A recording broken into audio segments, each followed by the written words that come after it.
Funérailles à New Delhi de la jeune femme victime d'un viol collectif. L'étudiante de 23 ans devait se marier en février. Plusieurs milliers de personnes ont à nouveau manifesté pour exprimer leur colère contre cette attaque, devenue le symbole des violences faites aux femmes en toute impunité dans le pays.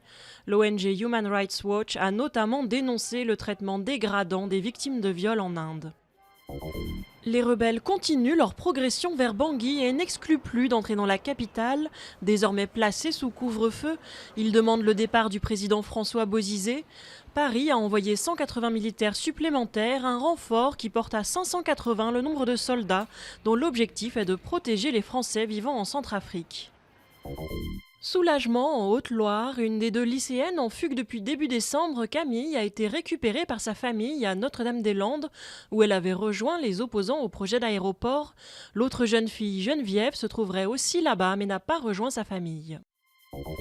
La censure du Conseil constitutionnel ne change rien, c'est ce que déclare Gérard Depardieu aux Parisiens au lendemain de la décision des sages d'annuler la taxation à 75% des contribuables les plus aisés.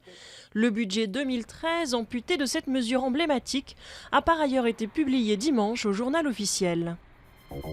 Il a détrôné Yannick Noah. Omar Sy, l'acteur vedette des Intouchables, est la nouvelle personnalité préférée des Français, d'après le baromètre IFOP pour le JDD.